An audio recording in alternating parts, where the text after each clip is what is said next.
What up? What up? Welcome to another episode of Water for the Thirsty. The word simply, word refreshing with us all the way from far, far away. We are Kenrick. And we're grateful What's to up? have What's him up? with us. Buenas And Courtney, noches. who's not so far away, but far away, but not so far away.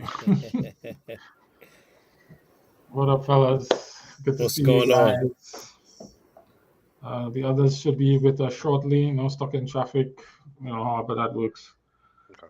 Uh, Traffic, man. I ain't seen that in a long time. Dude, who you telling? Like a I'll day be. this week. This week, Vanessa was out, right? Mhm. Um, and I'm not sending the boys to Kung Fu anymore. Um, and they were on spring break. We didn't leave the house. We didn't leave the house for like 3 days. We didn't even go outside in the yard for like 3 days. It rained. It rained for like 2 days. Two of those 3 days. I she's ain't gonna. moved the See, car. I ain't she's gonna start the see this. car. Huh? She's gonna see this. See it. No, I told her. I did Oh, mention. okay. Okay. Yeah, Okay. that we was inside. Okay. Like I ain't open the door, nothing. Like just inside. I felt bad. I felt bad. I felt like I wasn't being a good parent. But then it was raining, so I was like, it's muddy outside. Yeah. It'll be dry tomorrow. We'll do it again tomorrow. But yeah, man. Um, how's the word been treating you guys? Any nuggets? Any wisdom? Pools of wisdom? Anything transformative, inspiring? Otherwise, um, Word's been good, man. It's been, there are always questions. There's always enlightenment. Um, I don't know if. I don't know if.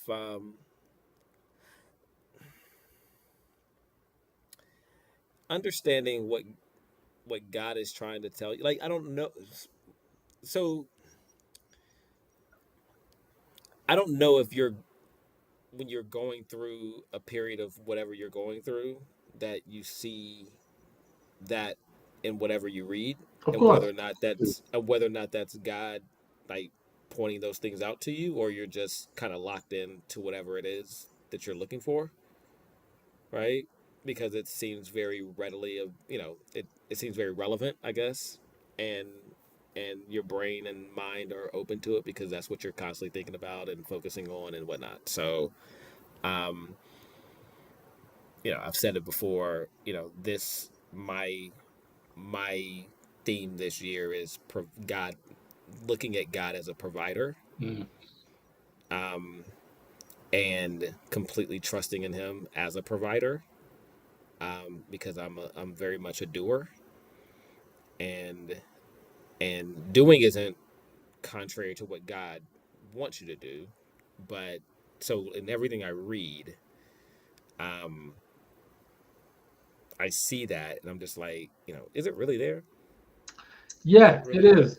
It is. I'll say it is, and I'll say it is from this standpoint. I've been doing this reading plan for a little over 10 years, maybe like 12 years now.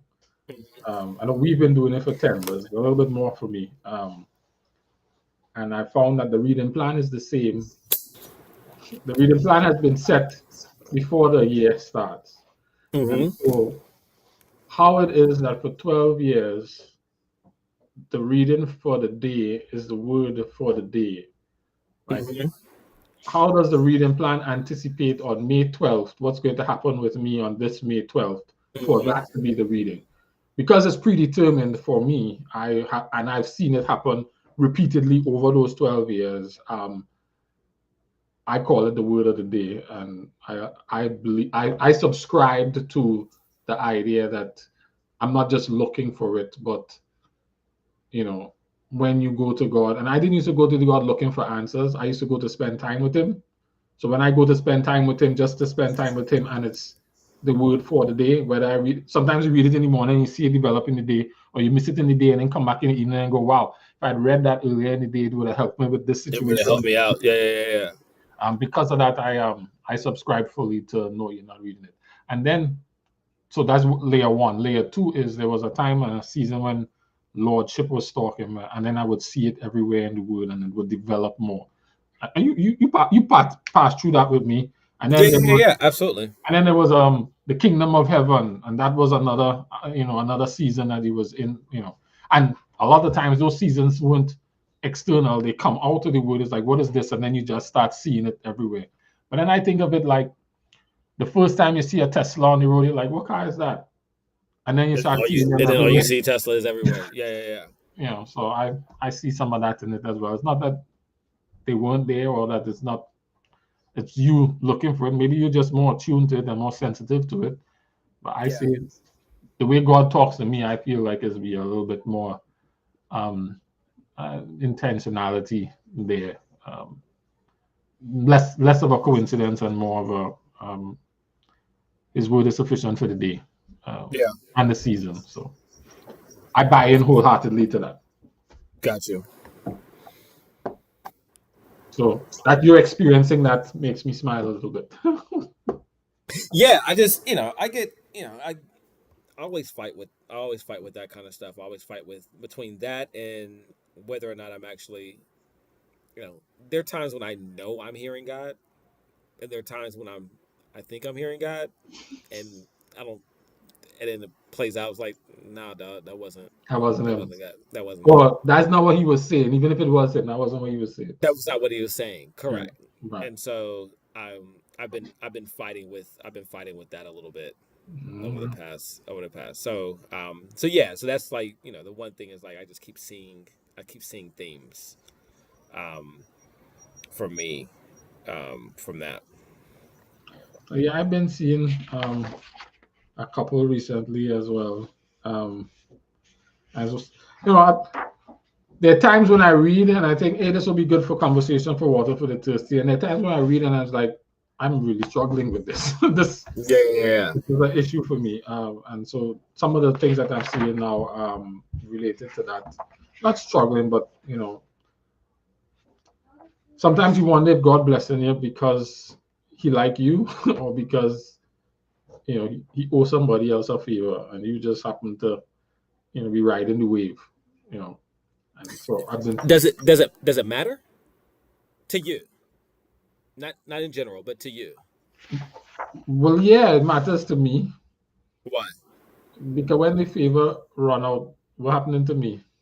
Like I'm looking at the children of Israel, right? And God telling them, the only reason I sending you in there is not because of all this, because I promised Abraham, Isaac, and Jacob that I would do it. It's 400 years now that I'm a man of my word, and while they didn't see it, I'm honoring my word. So the blessing that I'm giving you is not have anything to do with you. It had to do with,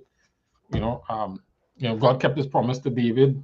He kept promises to, other people. He was in relationship with these people, and then their children benefited and their relationship. So let me say it this way. Abraham, it was the God of Abraham until Isaac had his own relationship, right? And then it was the God of Abraham and Isaac until Jacob had his own relationship. Then he became, but then he never saw, well, he did see the God of the children Esau. of Yep. Israel. Well, yeah, he was the God of Esau too, but Yeah. then he saw the God of children of Israel, but it wasn't as significant as, it didn't seem as personal. And so like God's blessing of Jacob wasn't because of Isaac. After a while, it became because of their relationship, right? And so I just, But it was because of their relationship, not because. So I'm, and I don't want to make this because of their faithfulness. God did, because I don't believe no, not the faithfulness. That's why I chose the word relationship. Yeah. But even in that, there would have been someone else if they didn't follow through. Yes, so perhaps, but I'm talking about the overflow that others received because of this relationship. Like there were a whole rack of people who didn't have any relationship directly who were Correct. benefiting because of this relationship. And so sometimes I feel, I feel like I'm a beneficiary rather than in relationship. Of someone else, Yes, like lineage, like your mom, your somebody else, dad. somebody else. Oh, God owe them, and so And so I, you get and you know what? Maybe it is because I've seen people um, who whose concern for me isn't an interest in me, but their friendship with my mother. I Mm-hmm. know people who don't really know me, right? Yeah, But they're yeah, nice to me because of my mother. And then there are people who are nice to me because of my mother, but they know me. yeah. You know what I'm saying? And Got so you. you can tell the difference with how people relate to you when that's Janice's son as opposed to that's Jared. Yeah, Yeah, it's more personal, it's more intimate, it's more familiar, it's more about our relationship, not yours relationship, you know? yeah. You know, when you're Janice's son as opposed to Jared. But it matters. It matters to you from a human perspective. Well, I wonder if God is doing me like that too. And so because I can see glimpses of it in the scripture, I'm wondering, is that what's happening with me and God? So I'm not, I see it with Are other you? people, I've seen it with other people and I understand that dynamic. And so it's not as big of a deal. But do you think that the blessings you're getting, will pass down to your kids too? On the Like, do you strength look of at it our from that relationship, on the strength of your relationship I with don't God? know. I don't know that I have, that's the thing. I don't know if I am Janice's son or Jared with God. Hmm. Yeah, I don't know which one I am. And that's a real, that's a real thing. You know. And so I'm seeing those kinds of things in scripture. I haven't really landed anywhere, so I'm just kind of watching for right now. Yeah, yeah. Um, I've never thought about that. so I saw it here. Here it is, Deuteronomy. So Deuteronomy 9:4-6 is where I saw it most recently. I was March 22nd. We covered a lot of stuff. Yes. Yeah, Deuteronomy 9, You 4 to said 6. 4. Yeah, Deuteronomy chapter 9, verse 4-6. Mm-hmm. Okay. Courtney, referring to you. Yeah, yeah, I'm ready if you're ready. Yeah, yeah. All right. After the Lord your God has done this for you, don't say in your hearts, the Lord has given us this land because we are such good people. No, it's because of the wickedness of the other nations that he is pushing them out of your way.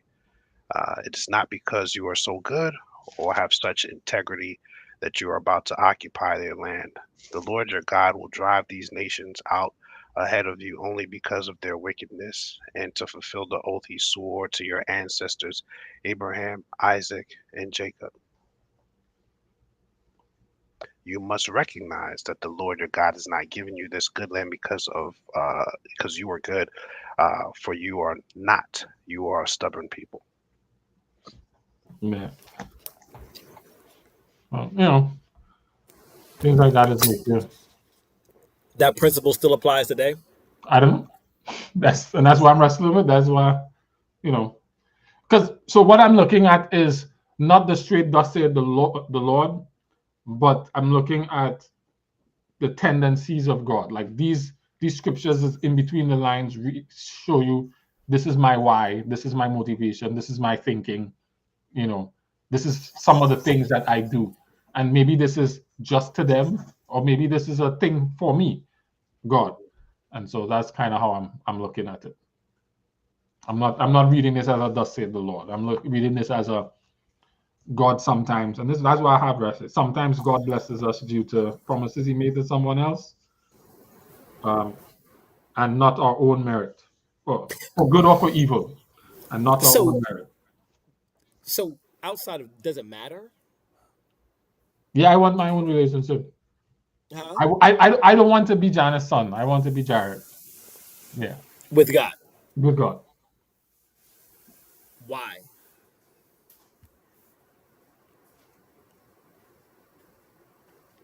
If you make it, I want the go ahead. intimacy. I want the direct. You know, because You let me can't be put it this way. intimate. You As can't I be listen, intimate with Janice's son. well, she was intimate with Janice, which is why Janice's son benefited, Yeah, right? yeah. So I want to be in this.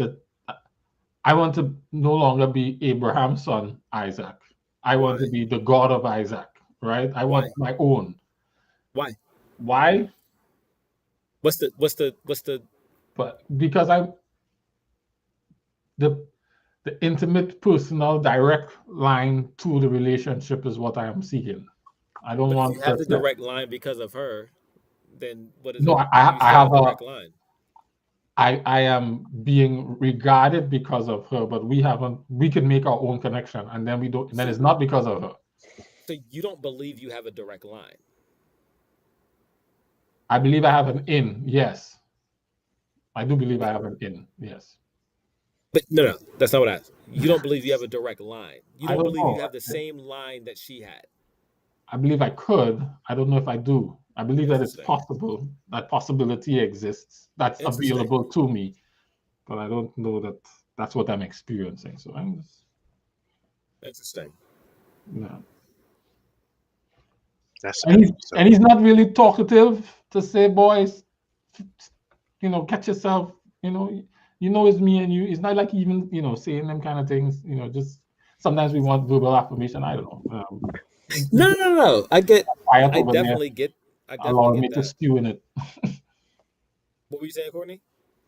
No, I just think it was interesting. Because in like Israel's case, I think with them, their issues with that, I think there was like a pride with it for them, or like a sense of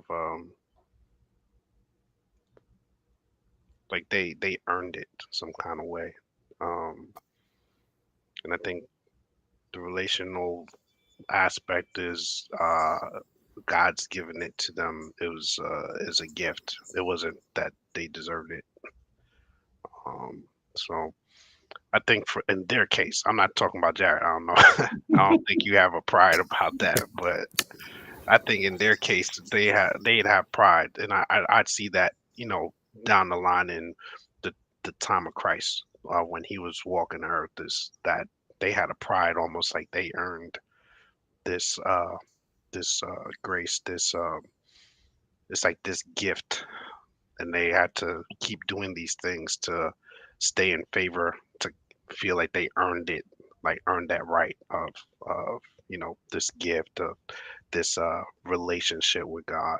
Um, um, I'm just thinking about it, like if I put myself in that situation, because what you're talking about, I feel like I've had that before. At least understanding the transition from God being the God of my grandparents, my parents, then when you start to feel like, all right, I'm developing my own prayer life, my own, you know, because before it'd be like, hey, can y'all pray for me? Then it start changing.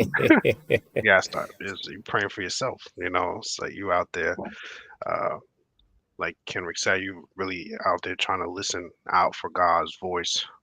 What's he saying? What's he saying? Um, uh, but yeah, man, I think there's a transition. Um, I don't know. I feel like there's a comfort in the gift of that. Just like, all right, he is doing that because of the relationship we had. My parents, my grandparents, or great grandparents, they probably prayed before I even existed. Uh, so, mm. I'm not saying it's bad. I'm just like I feel you. Yeah. Yeah. So just something I was, been, you know, chewing on. Yeah, But the children of Israel were kind of so it was it was kind of tough for them because you go through what was it 430 years where you know I don't think they really felt like they heard from God, and Yeah. then all of a sudden he shows up through Moses, Right. and I'm pretty hard on the children of Israel. I think there's some jerks, but whatever. Um, but you kind of get it because he was he started just doing things right and showing these amazing things, and so when you get out there And you know, this dude is, he's thrown frogs and he's thrown snakes and he's thrown, made rods into snakes and he's, covered plates with locusts and he's, turned water to blood. Like he's done all this stuff, and then you're hungry.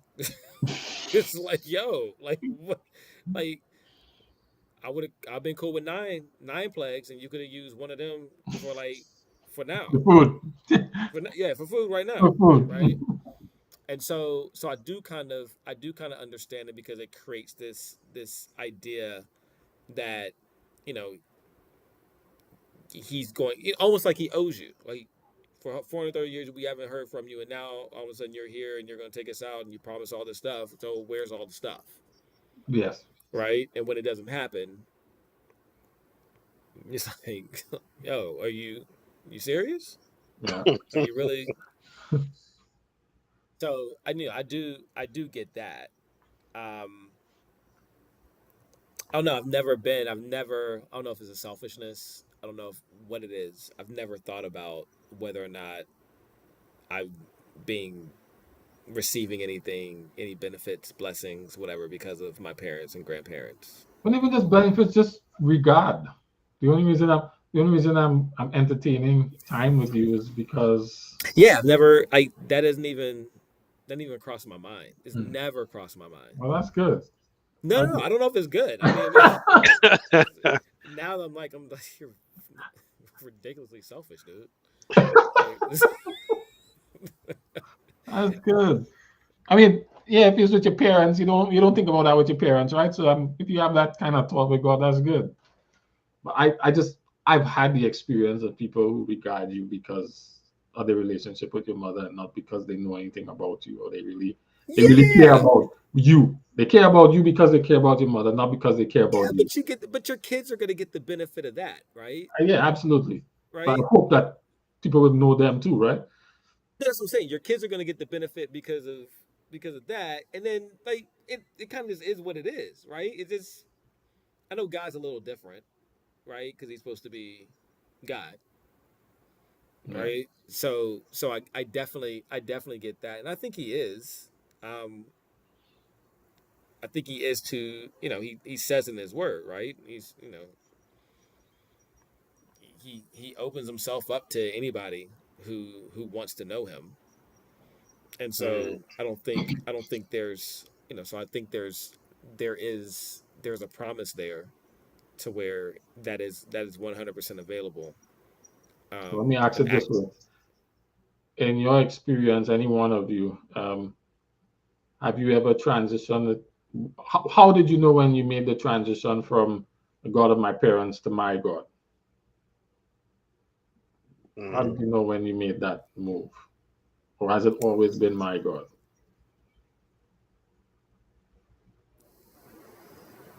mm. I never thought of it.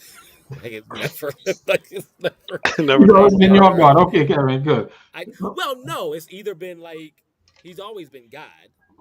It's Yeah. either I haven't talked to him, right, and want to do my own thing, or I do my best to, I try to spend time, right? And it's whether or not he's responding, or I'm listening, right? It was never like whether, a transition was like that, there was never a hand in my head. It was never a handoff.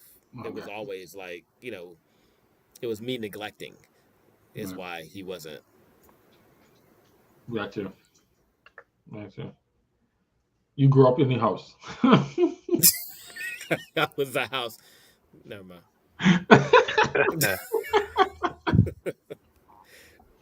The other thing that I've been chewing on more recently is um the idea of faith. I know we use the word a lot and we talk about faith, but like if I had to explain what faith is, recently I've been struggling to describe what it is and make it a tangible thing. It feels a little abstract.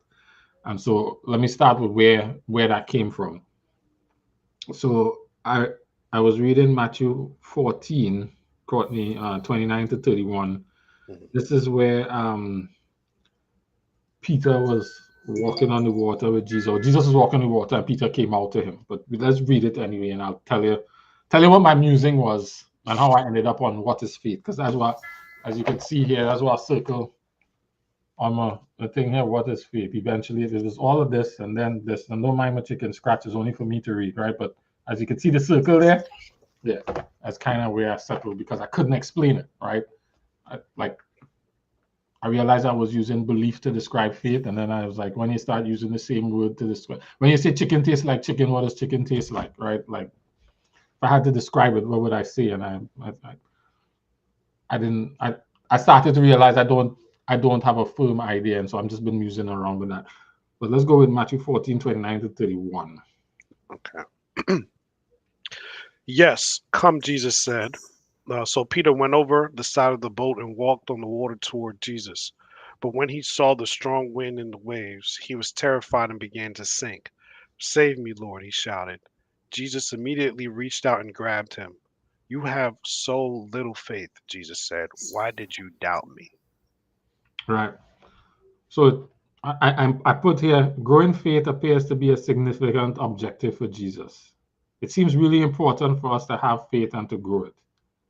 And this faith is evident in our words and deeds. His words to Peter, why did you doubt me, appear to reveal what's at the heart or the root of faith. Even Peter's actions getting out of the water reveal aspects or elements of faith. Even his response to the wind is a revelation about faith. But what can I conclude? What did Jesus conclude? And then what does that mean for me? Then I read on to Matthew 15, the next chapter, 28, and there's a story of the Syrophoenician woman, right? I keyed in on verse 28. 28, verse 28. Wait, Matthew 28, what was the verse? Matthew 15:28. Oh, 15, my fault. Next chapter.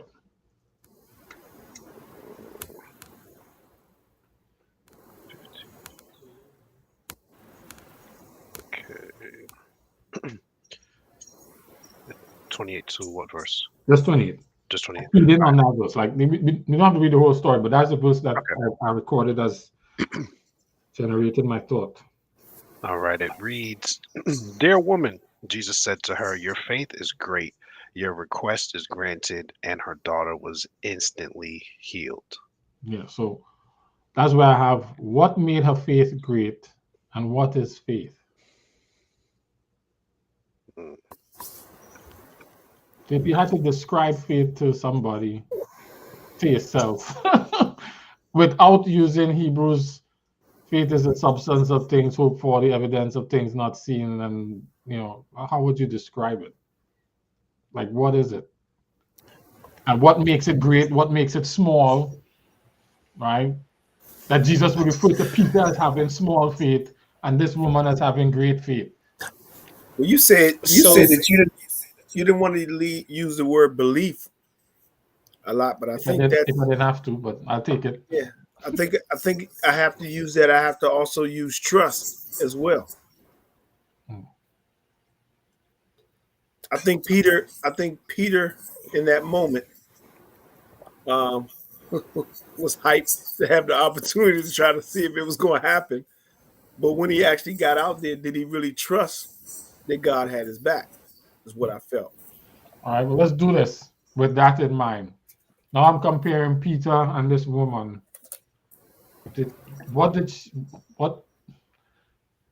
I guess she had more trust than Peter? She had confidence. Because her thing is great, his is small. And they both have this thing that we call in faith. His is small, hers is great. If it's trust, can we apply trust there and see the greatness and the smallness? So I think it's got to be a formula. Like in my head, like Tell me more. I'm a very logical person, right? So I don't need faith if I know something's going to happen. True. If it just when I flip the light switch, I know it's going to happen. I have absolutely no faith in whether or not the light's going to come Isn't on. that like a faith thing anyway? Because you might flip it and it mightn't go on. But what I'm saying is, on my side, I just flip it. I'm not.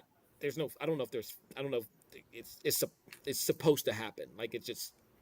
If it doesn't, it's surprising. When it doesn't, right? It alerts me. Like I think they're. So, I think to have faith is the absence of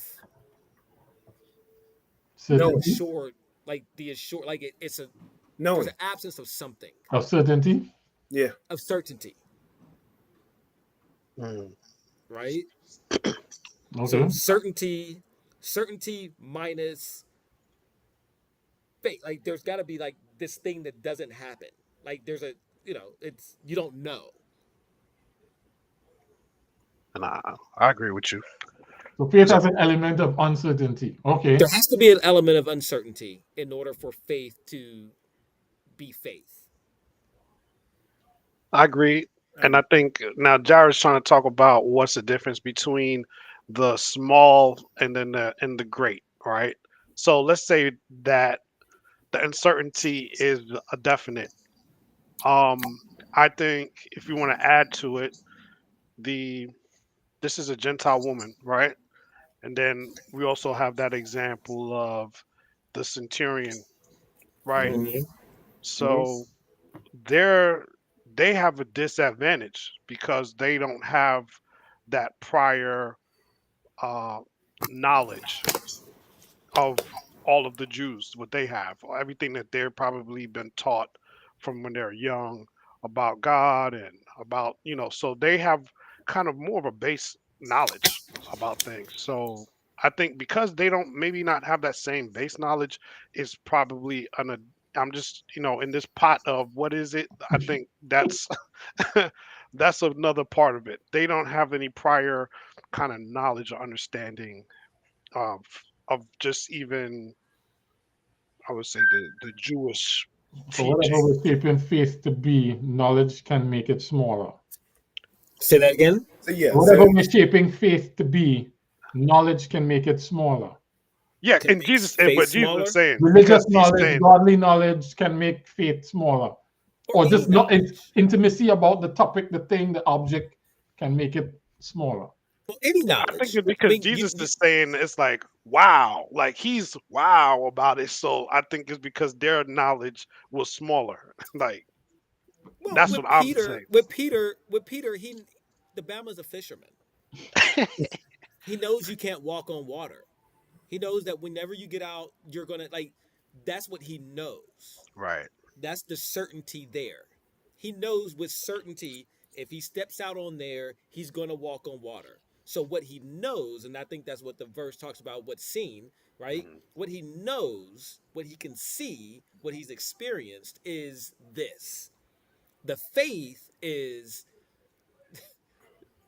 this thing right here is no longer, I know this is certain. This thing that he's asking me to do, there's a gap here that it doesn't happen. Like it's against whatever laws, physics, whatever it is. And now he's asking me to trust that this is actually going to happen. That's the faith. That's the gap of the unknown. And you have to have the unknown in order to have the faith. So so 100% knowledge and experience and all of that plays Can into it. can reduce faith. It can Impact faith, whether for positive or for negative. I like that one. Impact. knowledge can impact faith. Right. Absolutely. Yes. Yeah. I'm So sold. let me Jared this thing. So and all right. Earlier in Matthew, right in chapter 8, this is when Jesus has and the disciples they in the boat, and the boat 18. is chapter 8. Okay. 8:20, 8:23. No, yeah, 8:22. 23 is when the Jesus calms the water. Right. It So starts in I'm just saying, 23. since we're in the same book, I'm just gonna go with that. Like, Mhm. all right. So Jesus called them out earlier already. They like, boat rocking. He in there knocked out. They Mhm. like, yo, I feel like they've been on a boat before, and they probably been in a storm before as fishermen, Yep. right? Jesus like, why are you afraid? Why you have little faith? So he already got them with that. And then we know after that, right after that, it was the demon possessed man thing too. So I feel like they got he got a little, you know, he saw a little something something already. I'm not saying there's a lot to shift it, and because I understand watching Storm being calmed down, maybe a coincidence, right? The demon possession thing, he calls the, they that was in like later in the chapter. Mhm. Jesus commands them to dip into the pig, like go ahead into the pigs. It's kind of like, they saw some stuff. So how radical is it if Jesus says, "All right, come out on this, come out here," and then I feel like that's the same thing. Like, all right, you saw evidences of some stuff. Like, there's some power with what this man says, right? He tells, "Come out here." So that's why I feel like that's probably my guess. I don't know. My guess is like, uh, it's that's little faith because it's like, all Mhm. right, you saw some stuff already. These other people, I don't think they didn't have that benefit of any of that. Um, so that's what I'm saying. The disadvantages, they never seen anything. They never saw nothing. But then you have somebody like Abraham 75 years later, um, who hasn't faith enough to go up on the mountain with his son, right? To sacrifice him, right? Yeah. And so, um,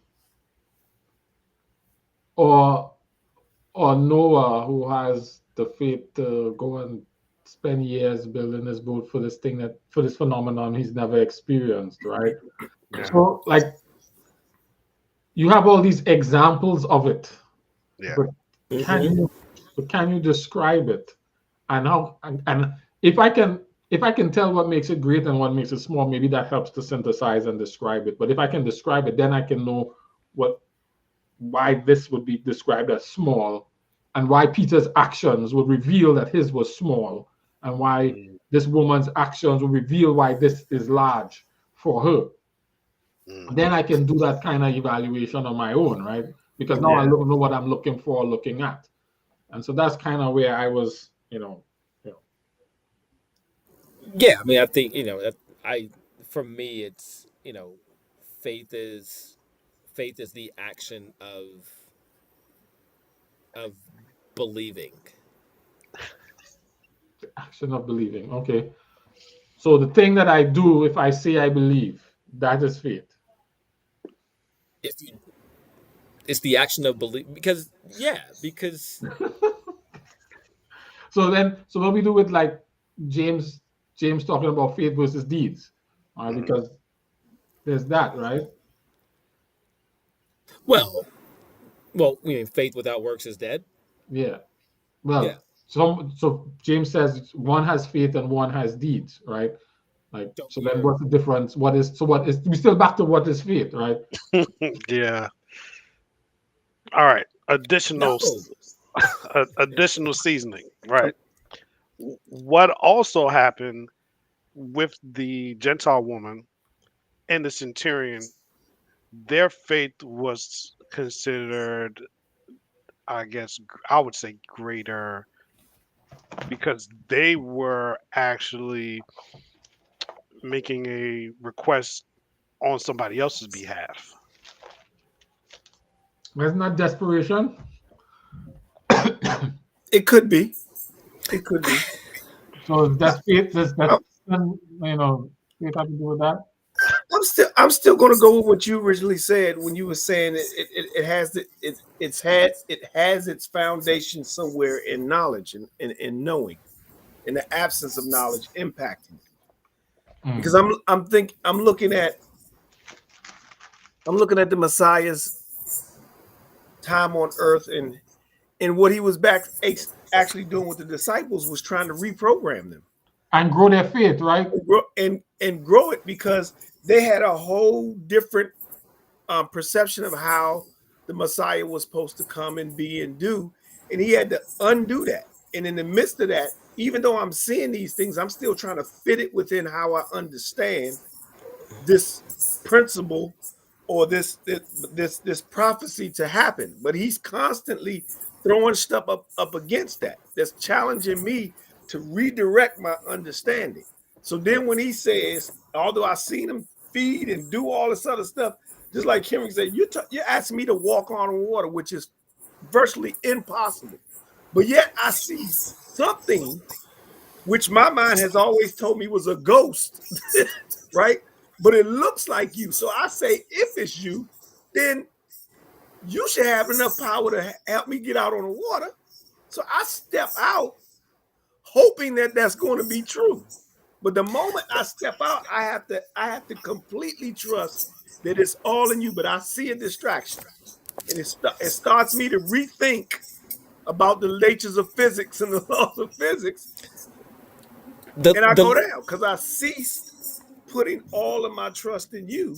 Whereas the woman who comes, like Courtney said, based on their understanding and belief of various gods and paganism completely, to believe in one God and then actually believe that Joker was actually here and can do things, man, that takes a whole lot of trust and confidence and faith, because I have nothing to go on. Okay. Only I think I've heard and that I think you can do it. It could be desperation too, but I heard that you can do it. And he said, yo, great is your faith. I think the difference also is just the fact that, if God commands you to do something, I think it,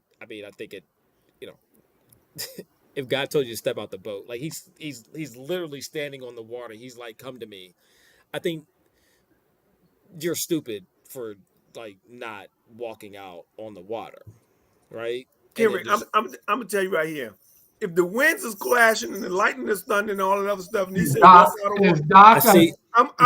water," I'm gonna still have some apprehension. There's no light out there, no street lights, no boat lights, no nothing. There's even have a lantern on the boat. Me to walk out onto the water. I'm walking out onto the water.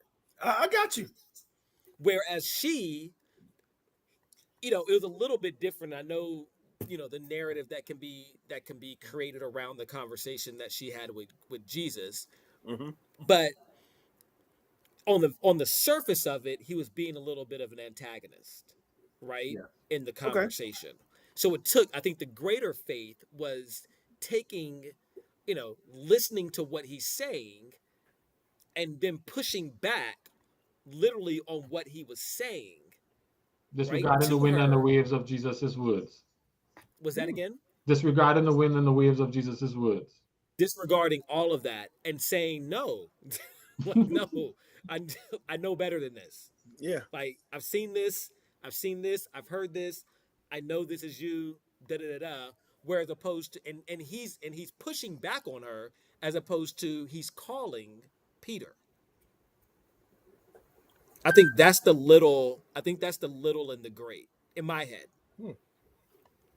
Because at the end of the day, like if Jesus was standing out in the middle of this thing, and I know it's Jesus because I spent time with him and all that kind of stuff, because they recognized him immediately, right? Well, not immediately, but they recognized him at some point.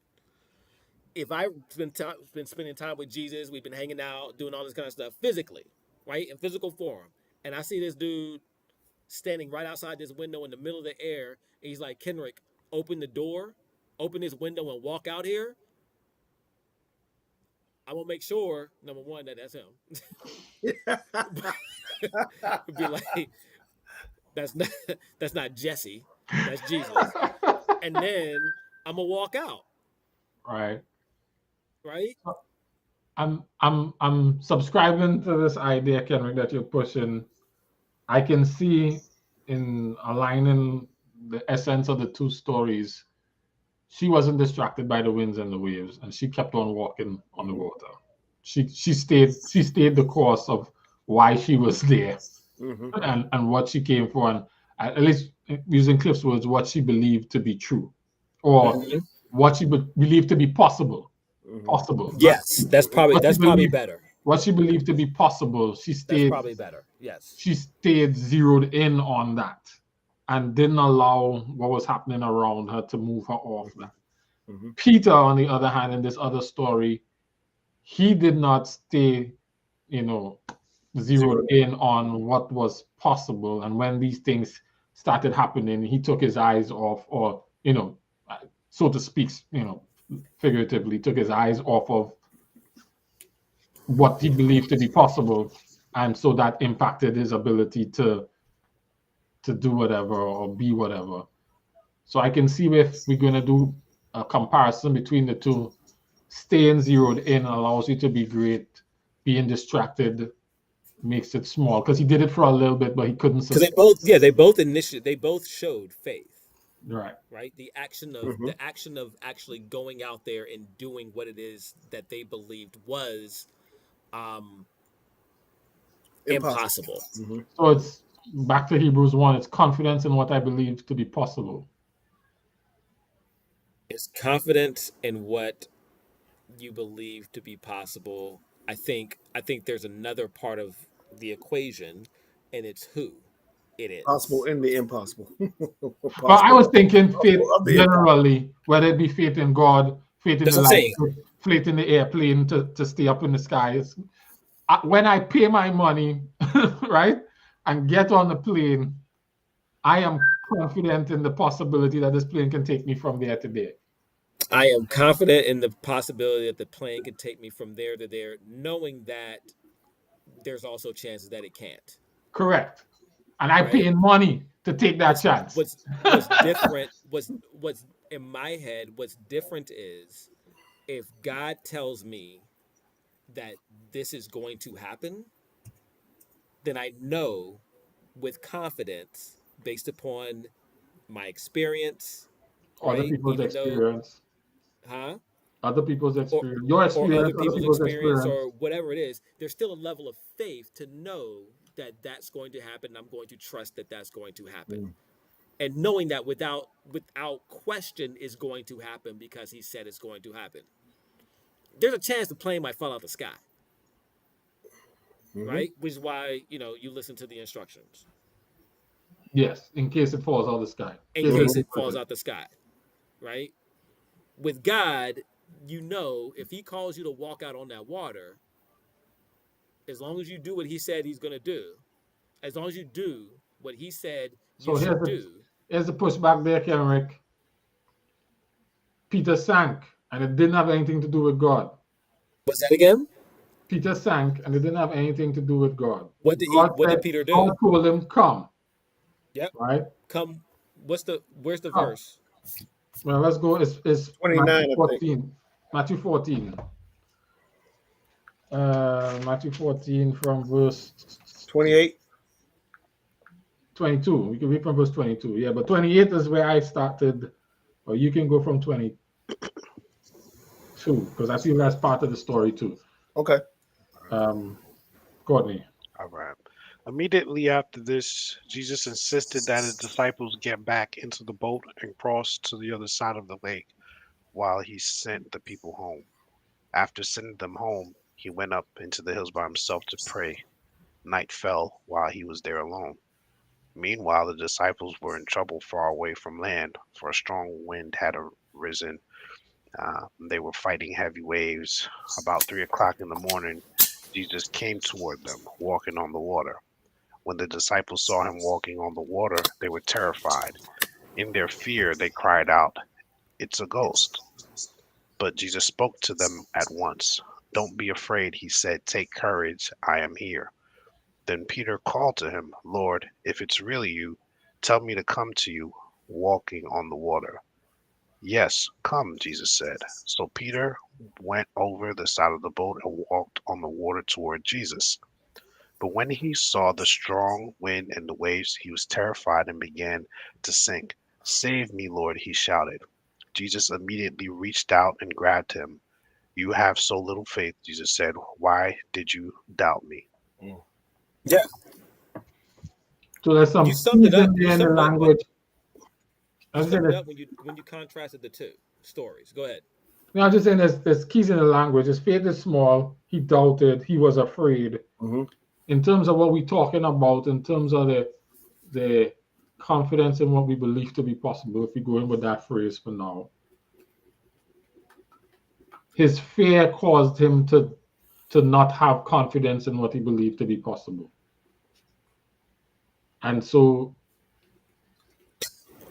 Or to take focus off of what he believed to be possible. right. And so, That's a good point. and so Jesus just saying this will happen isn't the end all and be all for it to happen.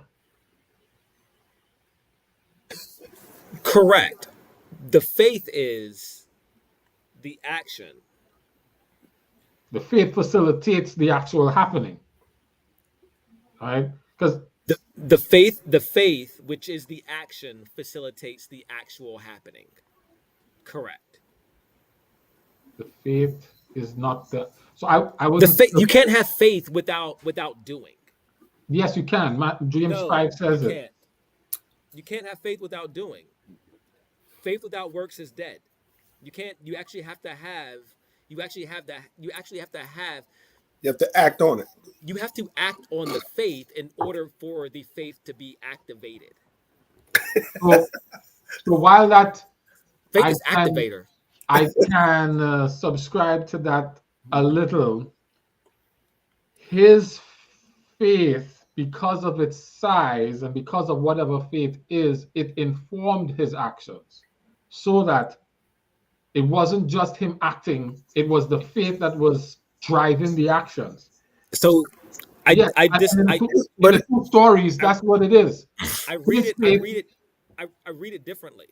I read it differently. The little faith was the actual the fact that he got out. He showed faith. The little faith is that it didn't last long, as opposed to her faith, which was great because it lasted all the way through. In the way you described it, the winds faith and the was storm. great because it lasted all the way through, or were the actions, because you can the way it appears to me that the actions reveal the faith that is Lost inside. faith. All right. Mm-hmm. The actions reveal the faith, the presence of it, and its size in both stories. No. All right. You don't agree? No. So why is Peter's faith small? Because it lasted for a small time, and it was then hindered by But then Jesus, all the other things. but verse 30 said, when he saw the wind, he was afraid. Yep. And then Jesus said, your faith is small. Why did you doubt me? Correct. So that the fear created doubt, and that was Limited a his consequence of the small faith. That was a limit that limited his faith. That limited his faith, or was a consequence Yeah. of the faith? It limited it. I don't know if it was a consequence of his faith. It limited his faith. And in the instance of the other woman in the next verse, the woman in the next chapter, Mm-hmm. wasn't her failure to be distracted by the winds and the waves of Jesus was a revelation of her faith? And the deeds indicators of, because here's the thing, Kenrick, and we are, according to the scriptures, we saved by grace through faith.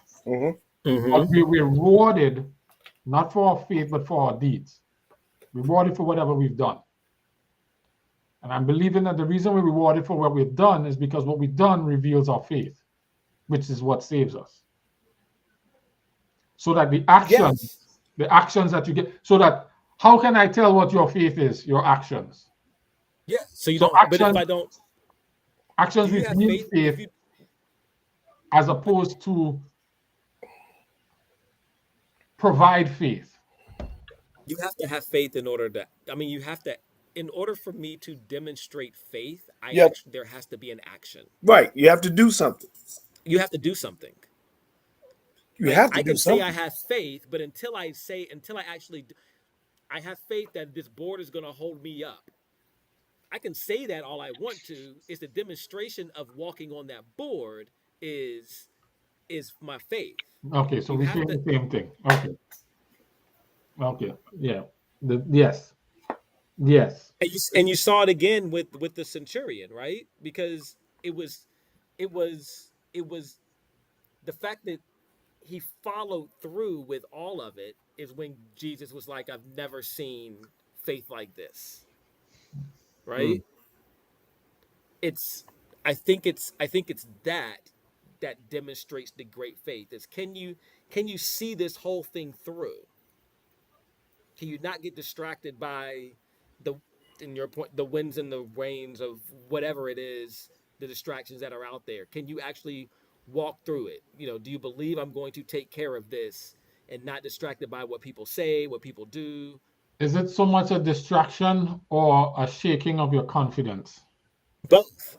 I But think I would say so, I yes. think the distractions are Oh, yeah. the shaking of your confidence.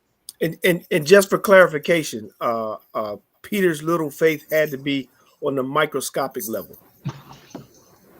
Why you say that? because God said if we had faith as a mustard seed, we could move mountains. There you Correct. go. That's true. So So, Right. little Small faith than that. here, the little water faith He on was there. even water. moving mountains. He was Yeah, it had to be microscopic. He didn't even have any microscopic faith. You know what I'm saying? Because he was nowhere near the mustard seed size. So Faith and is confidence Jesus had to be in what I relatively believe close to because be you can't yell through a possible. storm like that. It's loud. come on now. It is confidence in what I believe to be possible that is revealed in my actions around that thing. Around the Faith is what I impossible. believe to be possible.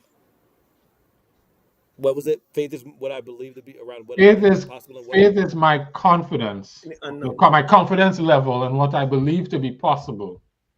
In the And unknown. well, I wouldn't even say what I believe to be possible. Okay. So to me, possibility creates that unknown. Okay. Mhm. I can follow you there. All right, as opposed to faith is what I'm sure about. Right? And if Yes. I'm sure about it, I don't. It's You not can't what be I sure believe to about be it. If you're sure possible. about it, there's no faith. All right. So faith is confidence in what I believe to be possible, revealed by the actions that demonstrate that belief or that confidence. That- Revealed in the actions that demonstrate that confidence. Yes. And literally the action could be not to act. Right? When it comes to God, it literally could be like, you said you'll do this, as opposed to me getting in here and trying to figure it out. I'm gonna let you do this, right? And then not doing it. Mhm. Is it just what I believe to be possible? So how do I do that faith in Him? What he says is possible. Okay, well, He says it's possible. Okay. Mhm. The faith is always in the object, right? So it's Mhm. whatever the object Yeah. demonstrates. What I believe to be possible, what He says is possible. Okay. Correct. Mm. Mm-hmm. Mm. So my faith is small if I could do it a little bit, but I don't have staying power in my actions. Or if my faith is small, if my confidence is small. Mm-hmm.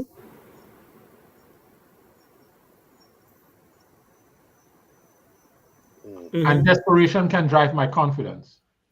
100%. Yes. Yes. That part. Yes. Absolutely. Mm-hmm. Mm-hmm. Yes.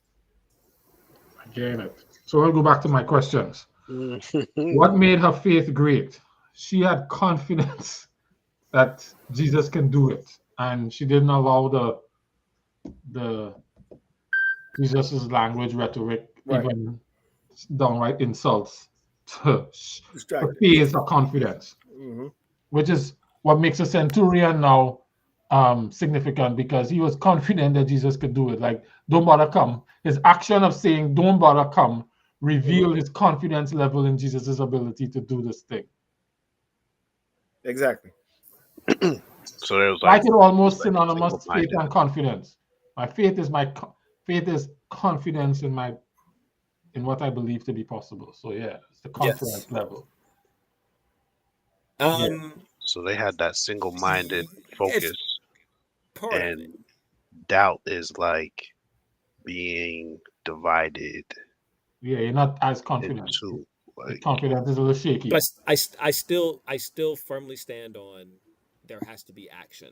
Yes, the Mhm. action reveals it. Yeah, absolutely. Yeah, Yeah. yeah. That's agreed. My confidence, and in each of the stories, their confidence level and what they believe to be possible was revealed in their action. So I can look at Peter and go, Peter didn't really have that much confidence that he could walk on water, because once the wind started blowing, he doubted Jesus' instruction to come, which is the statement of possibility.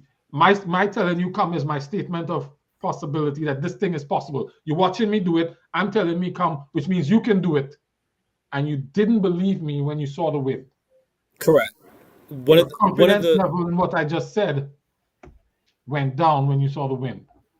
His CBT. and he the one CBT. that set the terms, right? Wasn't he the Yes. one that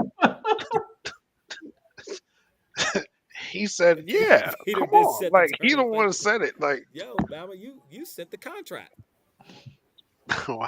Yeah, see, I said CBT, Kendrick. That's what I said. What's CBT. CBT? Confidence, belief, Canna- and trust. I was like cannabis, bongs, and No, I no, didn't know we're where he not was going. I was like, what the? I was like, isn't it CBD? What are you talking Yeah. about? I was like CBT. CBT. That's like cognitive behavior therapy. Yeah, yes, it is. oh, You know, man. one of the things I put down in for this chapter in my notes was like this whole chapter, chapter 8, was about was Jesus just demonstrating his authority throughout. Right? It just kept going back to like his authority. Who am I? You know, and you can see it all the time. You talk about the faith, like it was constantly reminder when you saw him feeding the, you know, I guess it started with the 5,000, Belief in what's right? possible. I don't And believe I then could what's feed 5,000 people with the bread. we got to go to the store and get this stuff, but we can't get to the store because of that, you know.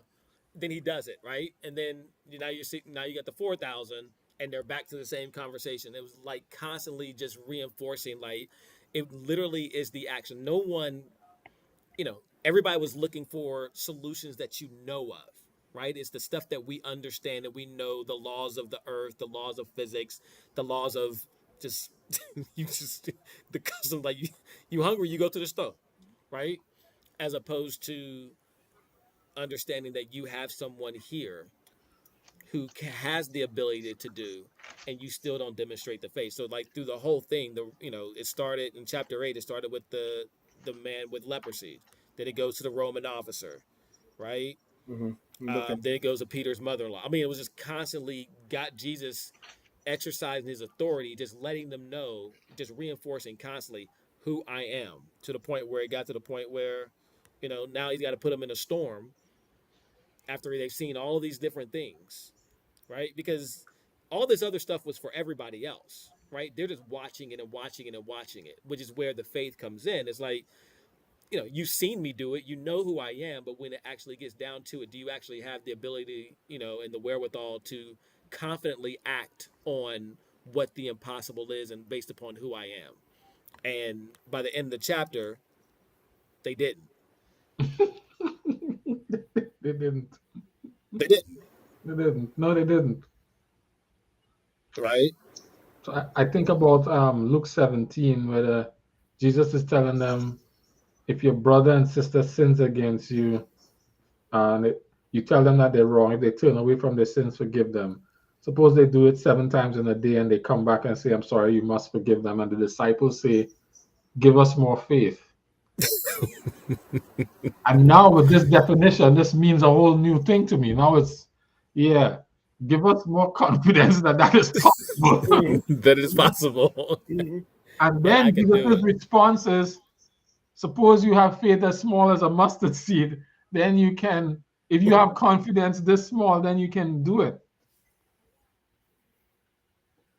And then he goes on to give the illustration of, if somebody tell you to do something and or your master had you working and then you come in the house, do you eat first and then serve him, or do you sit down and wait until he finish eating? And if you're waiting for that, then say we are just servants, we've only done our duty. Then it comes to say, well, if you're following me, then you just have to do it, right? You just have to do, suck it up and make it happen. But that will give us more faith. Give us more faith. Give us more confidence that what you say is possible. Mm-hmm. Wow. Wow. I don't know if that struck you the same way it just struck me. Give me more confidence that this is in your statement and what you say is possible. That I can do help this.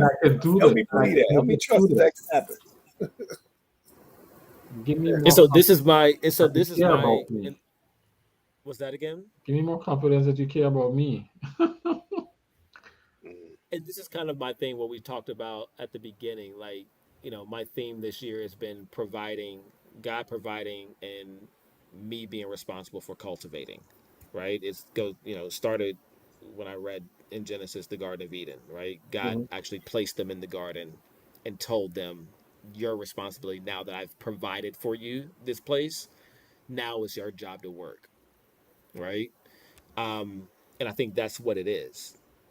Once again, I'm seeing this through those lenses. So I provide you the opportunity to recognize my authority. It's now your job to actually cultivate that experience and actually work and do what I've asked you to do in order to meet that. Here's a kicker now, Kerry, because you talk about authority. If I recognize his authority as the creator, then anything he says that is possible is possible. Correct. My confidence level in it or him saying that this is possible demonstrates not just faith, but my regard as his creator, which is why we're saved by grace through faith, because faith essentially recognizes his authority. Correct. Yeah. That's what the faith was. That's what all this thing was about. Was just they were demonstrating it. They demonstrate their faith because of his authority. Their confidence in his authority. Yeah. Yeah. And this is why the children of Israel went through so much. Because they didn't have confidence in this. They didn't have confidence in authority. Man, you bring us in this desert and they totally didn't know it. They had no confidence. None. Which is why Moses had to go, because God couldn't take the risk of them actually having confidence in his authority. Yeah. Mm. Yeah. We're witnessing the Jareding right now. The Jareding. The Jareding. Wow. And that's why God would tell them, all these people who treated me with contempt, because what you really say is, I have no confidence in you, in your authority. And even though I've seen how vast your authority is with this Red Sea, like you have authority to make water stand up on the walls, but who the hell are you? And it was all about, and that's kind of been the. What have you done for me lately, though? Right? You did that yesterday, but what about today? That's the tough part. I'm hungry today. Like you gave me water yesterday, but today I'm hungry. Well, that's one part of it. But I just thinking about it. The one up of it's a disrespect almost. Huh? Yeah. Lack of faith is a disrespect. Yeah. He's saying, acknowledge me. What's up? Well, that's why he said, that's why there were no favorites when it came, children of Israel was like is people, but that's why he was very clear. I think it was in Deuteronomy or was it Numbers, where he was talking about like I still have regard for the Egyptians because they did, like, it was all about when he, even in Exodus, when he was trying to get them out, like it was about demonstrating his authority. They need to know who I am. We talk about it all the time. Nebuchadnezzar, he needs to know who I am. It wasn't about whether or not you're going to go to war and keep doing all these other things. Like, it literally was about who I am. Do you recognize my authority? Because if you recognize my authority, then you'll have confidence in my words. If Correct. you have confidence in my words, then your actions will support that confidence in my words. Correct. And then I can look at your actions and see, do you really respect my authority? Correct. And then at that point, he can tell you whatever it is, and Yeah. You're off and going. Yeah. right. And I think that's one of the things we as Christians we're not taught through that process, starting at authority.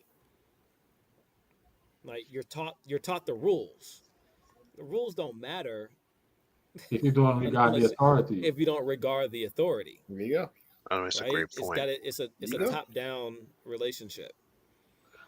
But let's go away from rules, just things in relationships, right? Like I'm sure there are things in relationships like you can do this, right? That's not a rule. Like you can overcome this. You can forgive him. That's not I guess forgiveness is sort of a rule, but Sure. it's possible, right?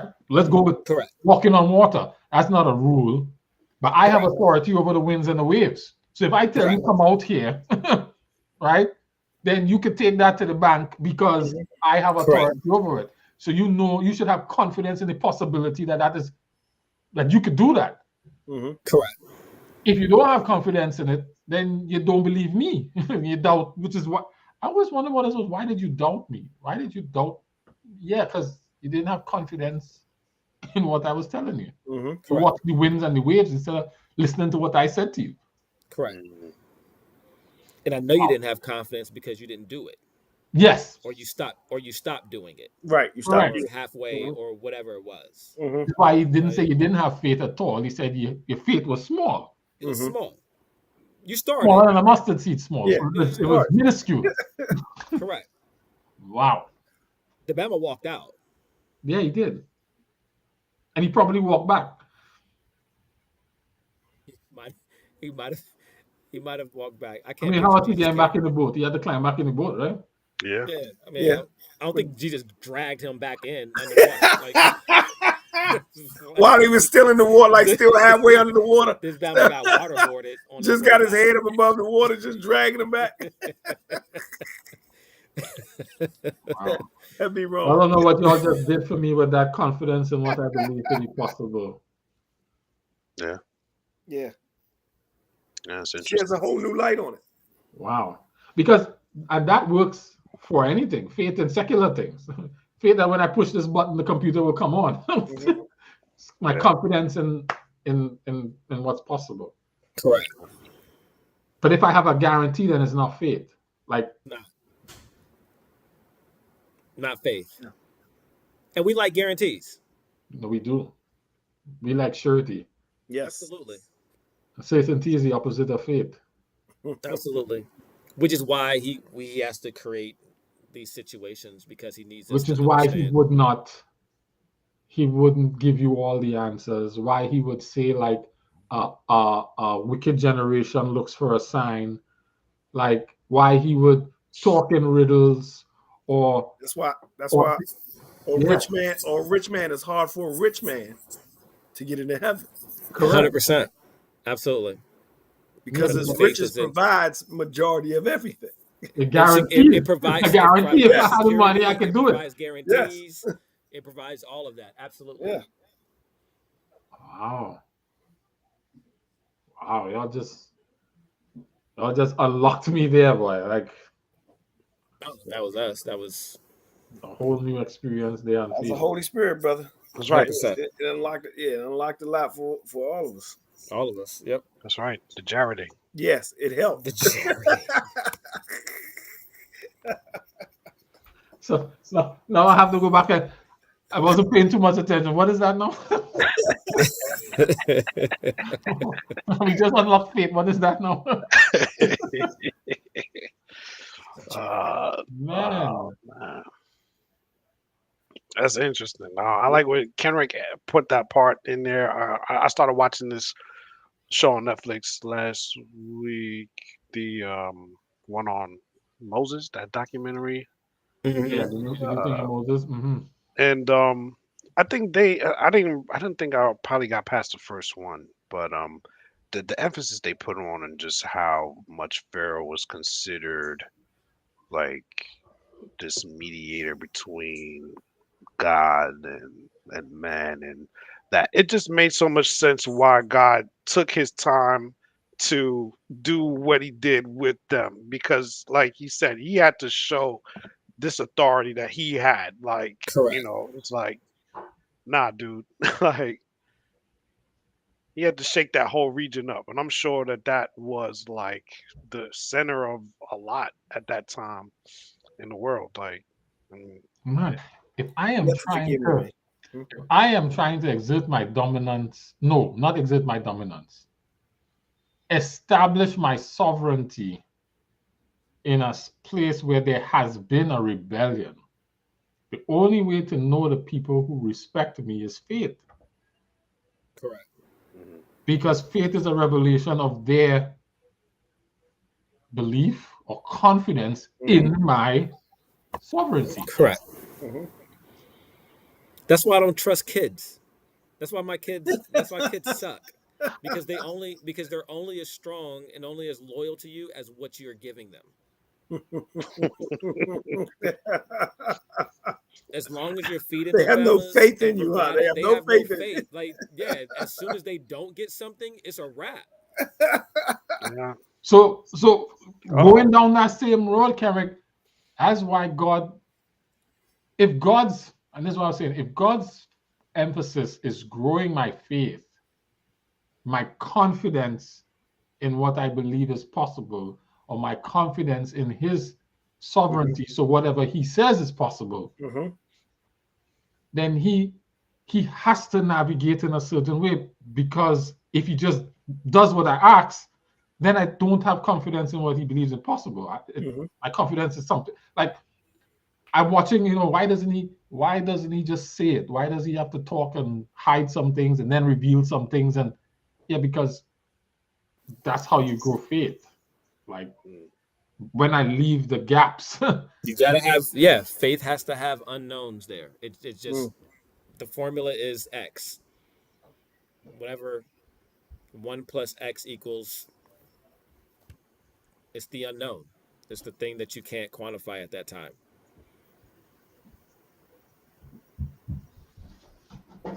Sometimes what he says is possible is that I will be with you in this, not that it will get better. Correct. Yeah. mm. That's what he promises, that I will Yeah. be with you in this. Yes. Yes. Wow. You're right, and not always that it'll get better or that it'll change. I mean, it's better because he's there with you. Technically, if you It's want to get supposed to be technical, right It's supposed, yeah. It's supposed to be. It's because then you comforting. It's have it's then you your have it's your it's your mom, Jared. Right? It's the lesson that she taught you, that I'm you God's talk about spoiled all the child. time. Huh? Mhm. I'm God's spoiled child. Yeah. Even when she's going through, Yeah. right? Mhm. And she didn't necessarily come out of it, But he right? was there. But Mhm. he was there, and that was and I think that's what, and that's why I get, I get, personally, I get frustrated when I hear some of the theology out there, because there's it's always a positive result, right? It's always a happy ending, Mhm. right? Not Robert Kraft, but like a happy ending, right? Um, and and and and s- and, s- and so but that's not the way this thing plays out, right? Is literally God's sovereign, and the faith is, whatever I'm going to do, I'm going to take care of this, right? It may not be what you're looking for, but I'm going to take care of it. And your responsibility is just because I'm the creator, I did this, I've done this, I've done this. Your job is to just have faith It's I pray that I care about you and what's best for you. in what's best. And what's best for you is your faith. What's Correct. best for you is not your comfort or your deliverance, but your faith Correct. growing. And that's all he Dang, was worried about. dang. And so I'm gonna let you be sick, because what's best for you is your confidence in what I say is possible. Mm. Or I'm gonna bless you with this big ass house because I want you to be confident in what I believe is possible, or Correct. what I said is possible. That's what I said is possible. Mm-hmm. And so I this mean, is an effort because of you, and not just you, but you and the people in your sphere. I'm gonna do this for you, or I'm gonna not do this for you, and or I'm not going to do this for or I'm you. gonna take this from you, Mm-hmm. Mm. so that you and those around you could be confident in what I say is possible. Mm-hmm. Correct. Man. My authority of who I say I am, and I am God. On my Yep. authority, Come on now. on my word, man, That's man, it. It's that simple. man. Y'all don't know what y'all did for me tonight. Nah, I think he did it for all of us. Woo! 100%. Woo! Absolutely. All right. Let me give you the hard one now. Then Oh, That wasn't the hard one? like what? Dog.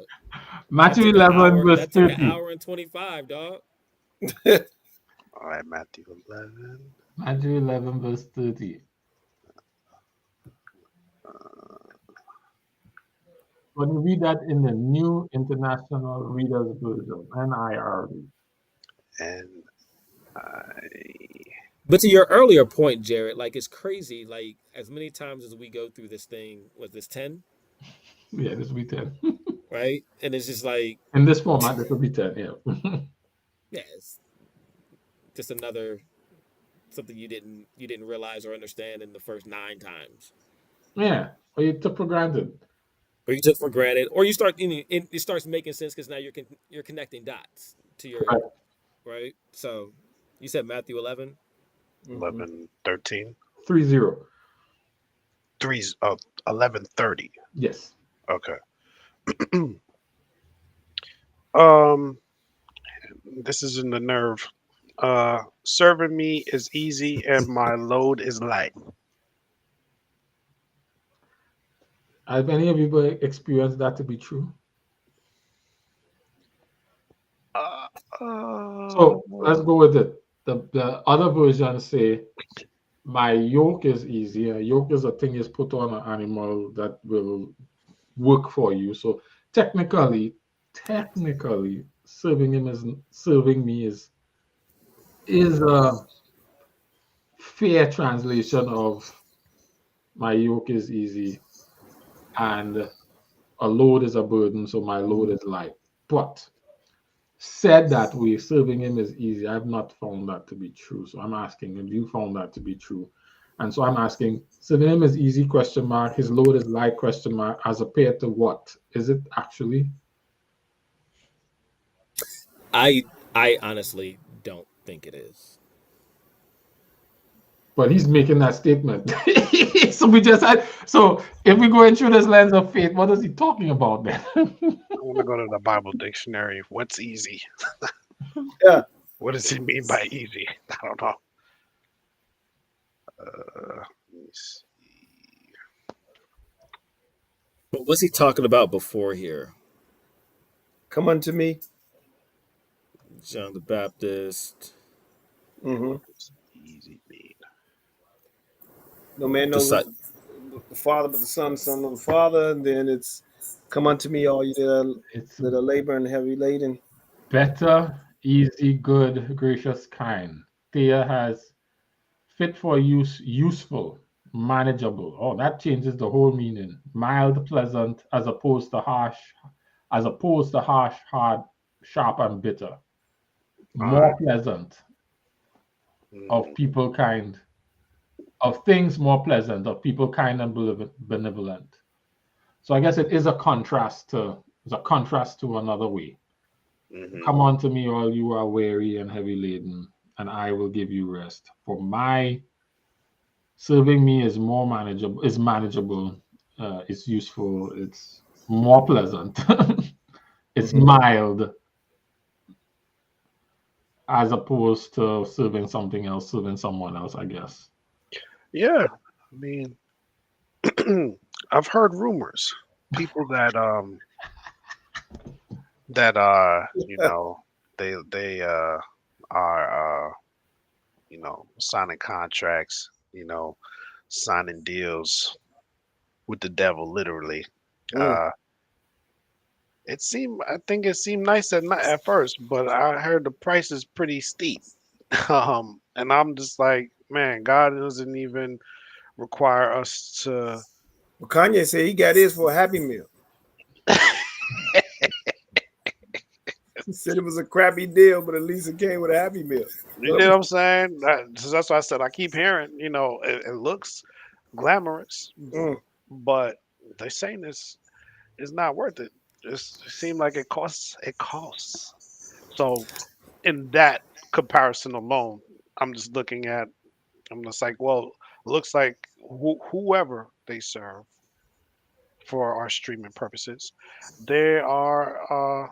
It seems like it's a burden. So it's a comparative statement. It's Yeah. not Yes, I think by comparison. It's easy by comparison. Yeah. Well, you remember what he's what's going on, right? He's this in my based upon how I read this, this is 100% a comparative statement to the Pharisees and like the laws that they're going through now, Okay. right? And letting them know that all these things that you know you're having to do and you're struggling to do and you got to keep up with all this stuff. Like I'm a lot easier than that, Mm. right? And I'm a lot easier than that. And then it goes back to he does it again in verse 27. My Father has entrusted everything to me. No one truly knows the Son except the Father. No one like it goes back to authority, right? And I can make this easy because I'm that guy. I am Yeah. him, Mm-hmm. right? But it's And because of 100% my comparison. character, my demeanor, I'm meek and lowly in heart, or I'm gentle and free of pride. Correct. Yeah. Right. Not like these Bamas you're dealing with here. Yeah. Because within 29, he says, and learn of me. Take my yoke upon you and learn of me. Correct. Right. Come to understand me. Come to understand what I'm about, who I am, Yep. where my authority lies. All of that. Mm. Yeah. Learn of me. Because Mm. once you know all of that, your belief gets stronger. So what you're saying is, as hard as it is to serve Jesus, it's harder to serve something else. Say that again. Well, You're saying as hard as it is to serve Jesus, that's light compared to serving something else.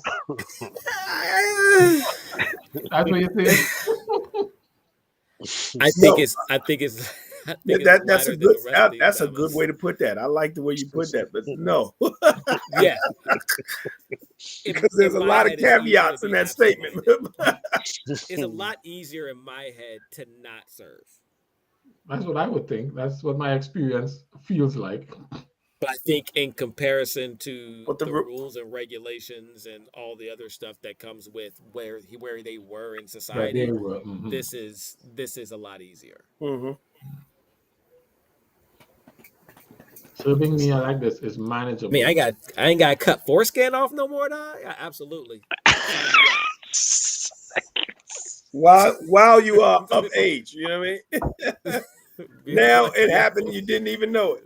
Like, yo, yeah, well, that's certain. That's actually super facts. Yes, but manageable is a good word. I just need So you soap. just looked at the contract. You said, "Say what now?" Yeah. Huh? Be like, Say no, that again. Deal breaker. I'll take that. I'll take that soap.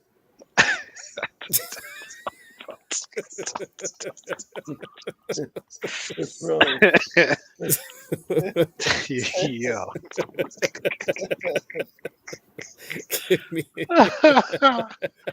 Hey, yeah. So yeah, Luke 5:39 has the same word, Yeah. but they translated there as better. Mm. And so it is a comparative word. It's easy, but not easy on its own. It's easy by comparison, or better by comparison. So no man having also drunk old wine desireth new, for he said the old is better, better than the new. So yeah, I guess yes. I wonder if that verse said, serving me is better, serving me is manageable, serving me is more pleasant. If it would have, Bread different. Serving me is good. Well, old wine is better than new. I mean, old grape juice is better than. You know what? Never mind. Verse 39. We're just gonna go.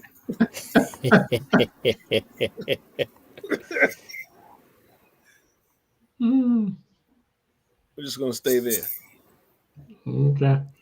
Yeah, this is helpful. It's manageable, more pleasant, mild, as opposed to hot, sharp, and bitter. Yeah. Okay. Because I was like, serving him is easy. I don't know that's not my experience. Yeah, That's not my experience either. because it just goes against our sinful nature, man.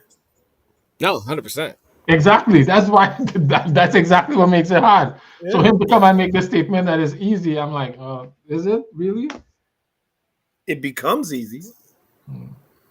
But then I came across Matthew 20, 23, and 26. And I was like, okay.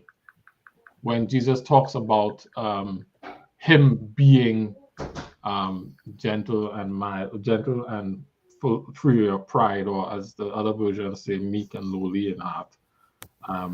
Matthew 20, 23 to 26 kind of helped to make sense of what he was saying here. Courtney, you can read that. Can we get that again? Matthew 20, 23 to 26. This was a crappy deal, but go ahead. I'm listening. Do you want me to read in that the version again? No, you can read it any version, no matter. All right, so 22 to 23, 26. 23 to 26. Jesus told them, "You will indeed drink from my bitter cup, but I have no right to say who will sit on my right or my left. My Father has prepared those places for the ones he has chosen." When the 10 other disciples heard what James and John had asked, they were indignant. But Jesus called them together and said, "You know, but the rulers in this world, you know that the rulers in this world lord it over their people, and officials flaunt their authority over those under them. But among you it will be different. Whoever wants to be a leader among you must be your servant."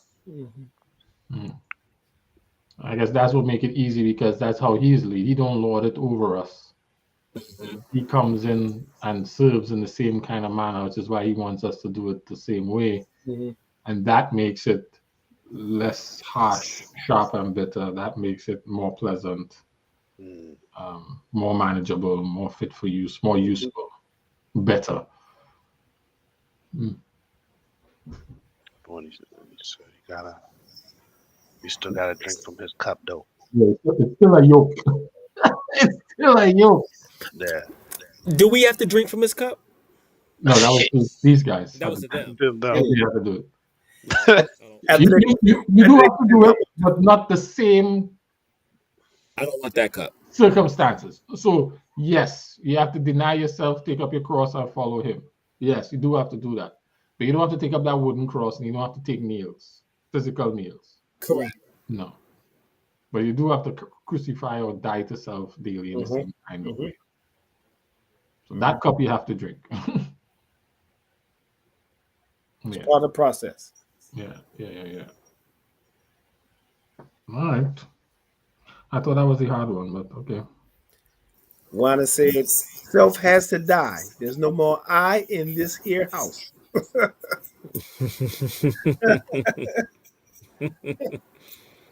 All right, this one is for you, Cliff. Deuteronomy 23, 2 to 3. Deuteronomy what? 23, 2 to 3. You want me to read it? Either way, Courtney can read. Yeah, You okay. can read no matter. I'll let Courtney read this one. Deuteronomy 23. 23, Yes. 23 verse 22. What was that? 23 verses 2 to 3. Oh, 2 to 3. Okay. If a person is illegitimate by birth, neither he nor his descendants for 10 generations may be admitted to the assembly of the Lord. No Ammonite or Moabite or any of their descendants for 10 generations may be admitted to the assembly of the Lord. For 10 generations. Okay. I did miss that part. My version didn't have for 10 generations. So I was like, isn't Ruth a Moabite? Hmm. Yes, she was. So how she get admitted to the assembly of the Lord? She in the bloodline of the Messiah. What happened to this verse? When she was the 11th generation, right? Was she? I love it. I was saying, my version didn't have that when I asked this question. I missed that. So she might have been 11th generation I Moabite. wonder if that's really true. Huh? We got to do the math. It shows it in what you call it, right? I don't know that it shows what generation Moabite Ruth is, but yeah. I know Ruth was a Moabite, and David was a like third or fourth generation Ruth, right? Like two. Was it like Ruth and Boaz had Perez, and Perez had Jesse, and Jesse had David, right? So that's like what, 4 generations. Mhm. David is a 4th generation Moabite. Make me go to the But was she? But that doesn't mean that she was legitimate. Well, here's what I'm It means saying. that she was. This verse It means that says she was. the children of Moabites can worship at the temple of the Lord for 10 generations, is what I thought. That she went to the temple and worship. No, David did. And he's only 4th generation Moabite. Oh! I see what you're saying. Ruth came in the family line and married Boaz, right? And now David worshiping at the temple. So did we not subscribe to this? How she get a pass? I didn't even. I read this. I was still. Maybe because I Boaz was covered just her. worried about the battle with his testicles. Because it It said doesn't say anything about. neither he nor his. Oh, so it don't count for women. It's a man rule. It's a man Moabite, not a woman Moabite. I'm just thinking, maybe. Oh, okay. Back in them days. Oh, yeah. I just wondering how selective these people seem to be. Oh, yeah, I don't know. Like, how she get that pass in there? Well, it said, or any of their descendants. Exactly, which would include David. Where is it? But the upstairs, well, no. Hybrid. But if a person is illegitimate by birth, neither he nor his descendants. Yeah. I was still stuck at the man's testicles are crushed and penis they can't be part of the assembly. I'm like, dog. Like, I'm so glad we're not employing these rules today because a whole rack of people couldn't come to church. Yeah, it was savage. It was wild. That's rough. But, it's brutal. Yeah, I saw that and I went, what about Ruth? She's a Moabite. I didn't even think about that. And David is he would fall smackly within that 10 generations. I don't think he was even 5. Where's his joint?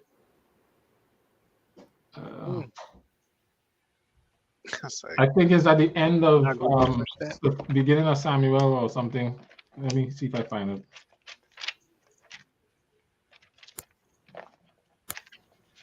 Well, I know it's gonna be in Matthew, right? What are we looking for? Yeah, Solomon was the father of Boaz. That's what I was looking the for. father of Obed. Obed was the father of Jesse. Jesse was the father of King David. Yeah, that's 4. Yeah, it's 4.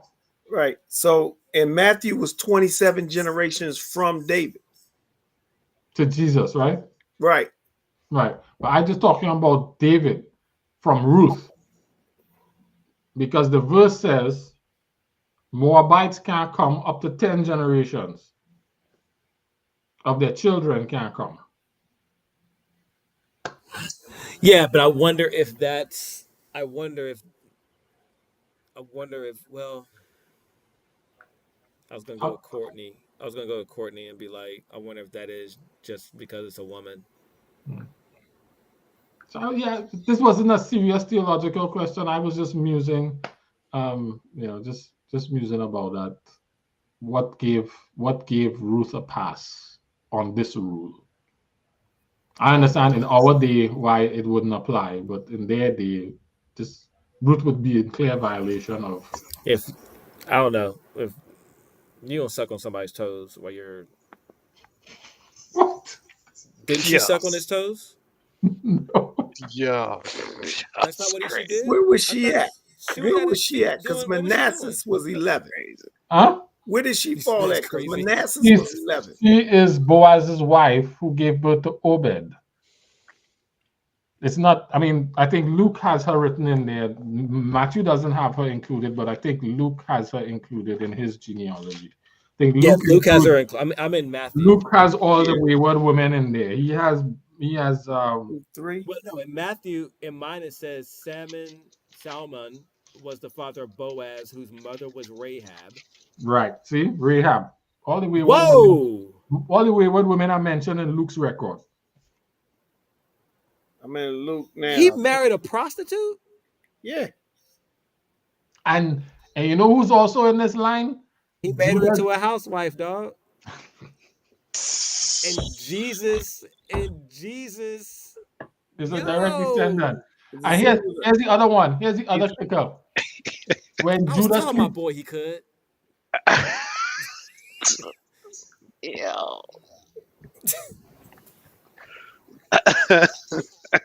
He messed with It's you, in the Bible. It's in the Bible. It's in the Bible, dog. Okay. What was you saying, Jared? I was saying that Judah and Tamar, they in this line here too. Yeah. Perez is the son of Judah, who was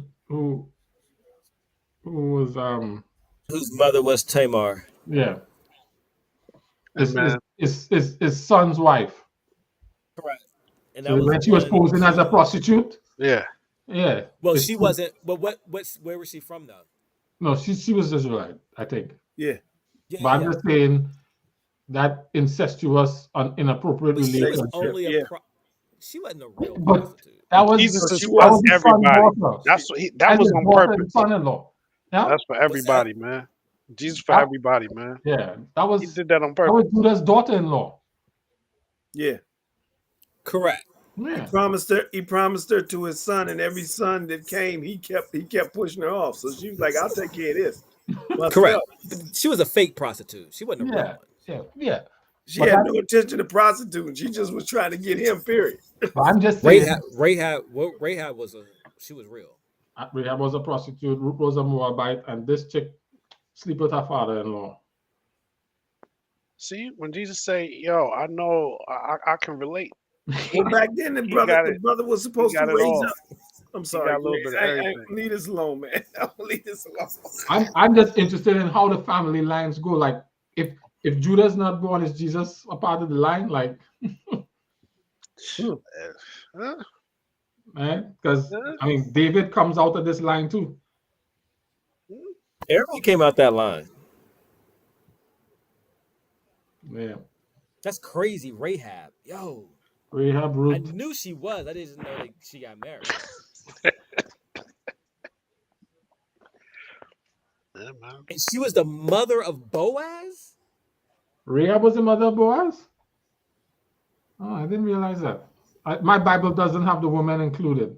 I know most of the That was the Bible. father of Boaz, whose mother was Rahab. Okay. So look at Boaz. Boaz's mother was a Jericho prostitute, and then he come and married a Moabite. Yeah. That's wild. See, I can't even find. See, I'm can't looking even for blame Boaz. David. David. There we go, David. Right. Son of David. We like to talk about Boaz and his righteousness.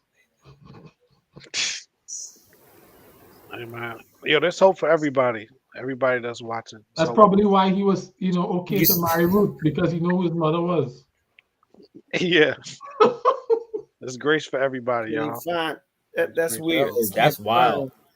If his mother wasn't a prostitute from Jericho, does he entertain Ruth as warmly? I'm not saying Ruth was a prostitute. I'm just saying Ruth was an outsider, a foreign woman. Yeah. The only problem, Courtney, with what you're saying is that there's no more Jesus. So it's not gonna. It's already been taken. It's a wrap. Yeah. So maybe it won't work now.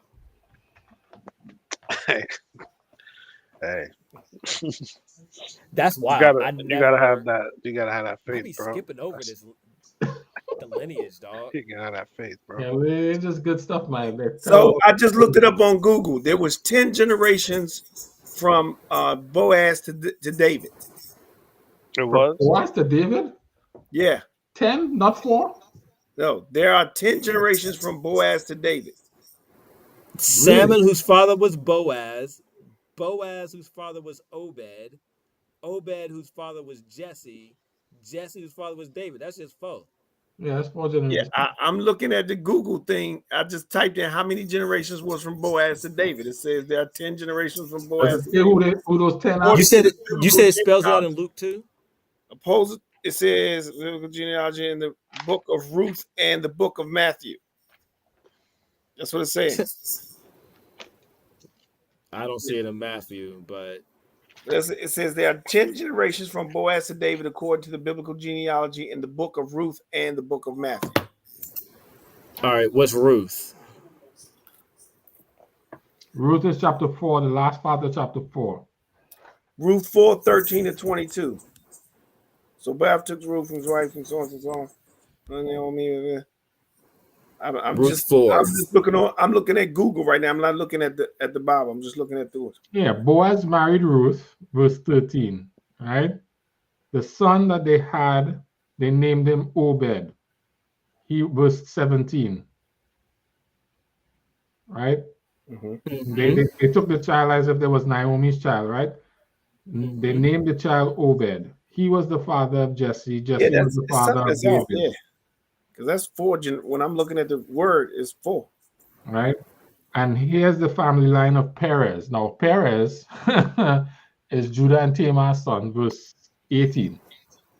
In that Perez is Judah and Tamar's son. Perez to Hezron, Hezron to Ram, Ram to Nimedad, and Nimedad to Nashon, Nashon to Salmon, and then it follows from Salmon the same way Luke calls it: Salmon, Boaz, Obed, Jesse. So I'm not sure how Google telling you 10. Yeah, I don't know. That's because even the scriptures that they are referencing doesn't add up to 10.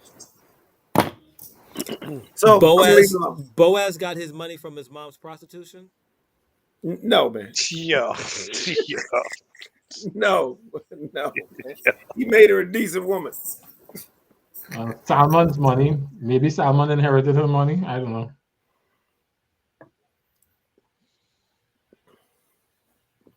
Once she got married, she no longer a hoe. I mean, she no longer a prostitute.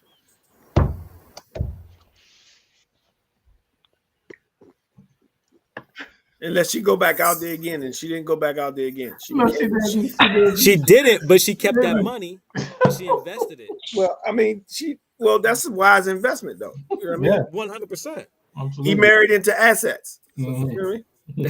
Yes, he did. All right, Mr. West. Do your thing. Oh. Yes, he did. Yes. So there we go. I didn't realize, as you pointed out, Ruth and Rahab was so close. Like Rahab was the daughter-in-law of, Rahab was the mother-in-law of Ruth, essentially. I don't know if she was around, she was alive, but in terms of relationship. Well, hold on. That doesn't. She was doing her thing. Rahab couldn't be the mother of Ruth. No, the mother-in-law. In-law. Yes, mother-in-law. Yes, mother-in-law. If Rahab is Boaz's mother, then correct. Yeah. Mother-in-law. Yeah. So yeah, that's why she put the scarlet Joan around the window. Make sure that they didn't come back and get anybody in the house. And Ruth doesn't. It's like, yo, first of all, was it salmon? Yeah, salmon. That salmon saw her coming. It's like, yeah, that's mine. That's me. That was me. That's me all day. That's me. Mm-hmm. Watch this. And then, make matters worse, right? Let's follow this. Mm-hmm. Rahab and Salmon give Boaz. Now, Boaz doesn't marry Ruth if Ruth's husband don't die, right? That's true. If they don't have a famine and they don't go down there and them two boys don't get sick and die, Boaz don't come in the picture. So Boaz marries Ruth. Ruth has Obed. Obed has Jesse. Then that's David. And then David goes and takes old boy's girlfriend for wife and kill him and Bathsheba. And David's first son dies. Well, first son by Bathsheba dies. The next son is Solomon. Out of that inappropriate relationship, and out of that line, Solomon's line, Jesus comes. I'm saying. So in them 4 generations, them people was wilding. I'm just saying. Jesus had it all in his family. That's what he's trying to say. Like, look, I get it. I get it. I get it. That's wild. So then you take all of that knowledge, which everybody was pretty much privy to, and you bring it into Jesus' time, and they looking at him saying, "You who?" Yeah, right. Let's go a step further, Cliff. Take that. We know your lineage. Let's add on to what you said, Cliff. We like to talk about I'm flawed. I'm born in sin and shaped in iniquity, and I'm not like Jesus. But what is Jesus' genes? What is Jesus' genes? Born in shape. Yeah, all that. Yeah, all that. It's prostitute, adulterer. You don't have no excuse. Idolatrous. You don't have no excuse. Yeah. No?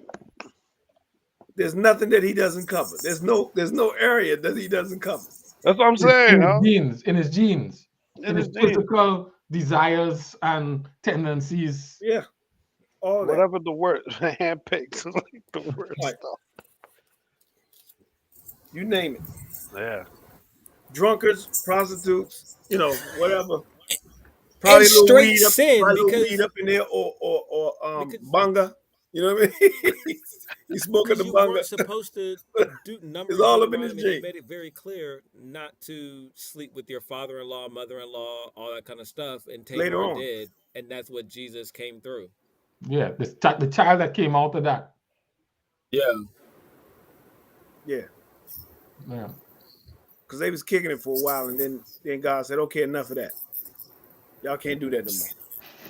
So he came out of the rules that the illegitimate.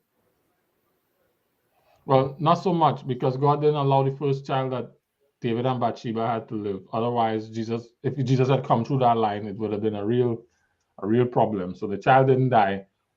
Solomon was a child of legitimate parents. At the time, he was, No, I'm saying illegitimate, being Tamar and Judah. Correct.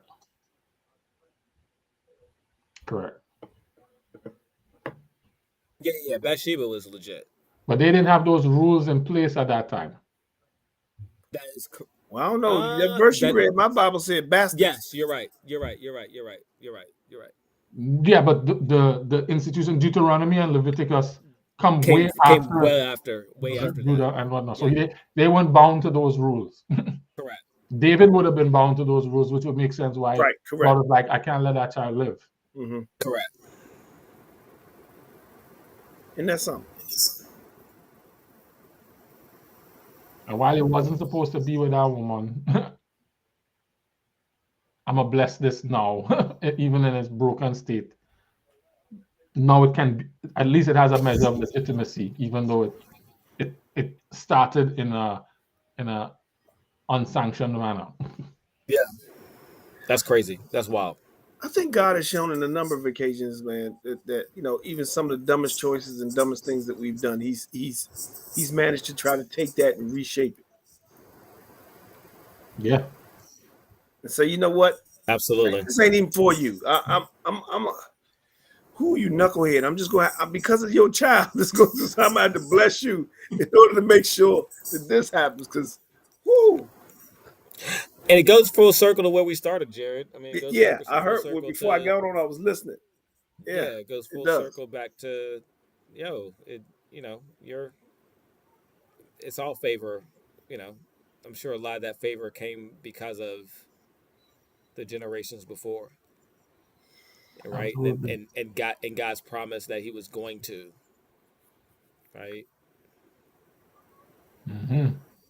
Yeah, because while And the it's- children of Israel was journeying, man, he was constantly saying, you know, because I promised. Correct. It ain't because of y'all. It's because I made a left, promise. left up to me, I'll leave her, but Boy, I I'd be wipe hanging y'all out out. there. Hey Moses, let me take all of them out, and I'm gonna start another generation with you. But easy. Like, yeah, this can be done. Yeah. It's gonna take a little longer, but that's okay. We can make this done. We can get this done. At least I'll be keeping my word. Yes, I'll still be keeping my word. Mm, Goodness, man. man. But again, full circle again. No faith. Hey, no confidence No faith. in what you know to be That was possible. listen. Now 400 years, not that that they was there for the whole entire 400 years, but their generations, man, was ingrained in not having, in losing connection with God, and being sucked into paganism, Mm-hmm. and not understanding any of that. 400 So when years he is a lot. shows up, 400 say it, years is a lot. yeah. So when he shows up and he does these things, of course, hey, this is who my great grandma was talking about, and he did this thing. But I still got a lot of stuff ingrained in me that I got to get out, and that's why he's like, I got to get you out of Egypt. I got to get you out here and try to help you unlearn this stuff. Put these Bama's to the put these Bama's to the woods. Yes. It was like, trust me. Yeah. And I'm gonna show you the reasons why you should trust me. And they was like, yeah, that was nice, but right Can I now, have some meat, please? yeah. Can I have some meat? Man. Can you imagine that? Like you said, you go through all this stuff, and then they say he abandoned us. What's gonna happen now? He brought us out Hey, here. he ain't coming back. Moses gone up for the what you call. Let's just have an orgy. That'll do it. Where'd that come from, man? That came from all the stuff they had been doing before. Absolutely. Yeah. What they know is always somewhere else. Yeah. Man. So you look back and you say, man, I don't know, brother. I don't know. If I was born back them days, I can't really say I would have done much different. No. I don't think we're doing any different, to be honest. Yeah, there you go. Because now we have even more knowledge. And less faith. Hey. So I'm gonna go first in my takeaway. That confident, that phrasing, confidence in what I believe to be possible, as revealed in my my actions. Yeah, that was that phrasing. I've heard faith is the substance of things for the evidence of things not seen. That just seems abstract and convoluted in my head. Confidence in what I believe to be possible allows all the other things about faith to coalesce and make sense. And so I'm appreciative of that light today. That was transformative, and it added a cog in the wheel of my understanding that flows through everything that I believe spiritually. So I'm leaving with that. I'm gonna rehearse that, and now I can have more intelligent conversations about faith, and then I can have conversations now about God's objective in faith and making sense of what God is doing for me or anyone, or helping other people make sense of what God is doing in the light of that confidence in what He says is possible. And that being His priority, and that being His objective, and Him orchestrating or handling or being a part of things to nudge and grow that. And that was powerful. Thank you guys for that today. Cool. Kenneth? Piggybacking on that, I think mine continues to be, kind of what I stated, the authority portion of that. and just continuing to reinforce that I am who I am and I'm your provider. And so your responsibility is to have faith that I'm your provider. Um, and and so it just continues to reinforce that, because I think that's been kind of my weakest point of my part of my relationship with God, is just not trying to interfere and do my own thing to help, like just trusting that He will provide. And so I'm continuing to learn that. And so tonight's conversation just continues to reinforce that through the conversation and just going back to the Word and knowing that that's just where it's based upon. So Word. Courtney? I guess the first thing I have is I'm grateful for those relationships in my line, whoever it was, grandmother, great grandmother, grandfather, great grandfather, whoever prayed for me. I'm glad to receive whatever that grace, that favor was from them, and I guess for me, the main thing I'm thinking about is just from this conversation, I'm thinking about the Peter and I guess all of the other people's faith, but it's just, I think we talked about a lot of the weaknesses of little faith, but then the strength of little faith. So I'm kind of like, Mm-hmm. I'm gonna be thinking about that like a lot, Word. So that word little is so nebulous, right? Yeah, Your faith is small, but if you have faith the size of a mustard seed, so when you talk about small, you're talking about smaller than mustard seed. Like, I'm with you there, Courtney. Chewing on that. yeah. Got it. Good. My takeaway is simply going to be a statement, man. This Elohim, thank you for loving me and being there for me in spite of. Mm-hmm. When I think about, the chapters that we've had to read up until today, man, I'm just grateful that he's been there for me in spite of, because I know between last time and this time, Absolutely. I have failed a bunch of times. So Hmm. in spite of, so that's my takeaway. Thank you for being there in spite of. Amen. Amen. You know what I'm gonna do, Cliff? I'm gonna ask you, since you're giving thanks, to say a word of prayer in Sure, that space. no worries. All right, let's pray. So, Father, once again, we thank you for being here and showing up in our session, and once again giving us something we can use, something we can hold on to, and something we can share with others. We pray that the word that we have discussed tonight will not just be amongst us, but they will go out to the world and touch them as well. May this conversation that you have revealed to us about faith be something that touches and changes someone else's life and helps them to grow closer to you. And Father, as we continue to love and worship and cherish you, Father, we ask that you will be with our families, be with those that have special prayer requests, those that have called in and asked in for a request as well for water for the thirsty. Continue to bless this ministry and all of those that are in it.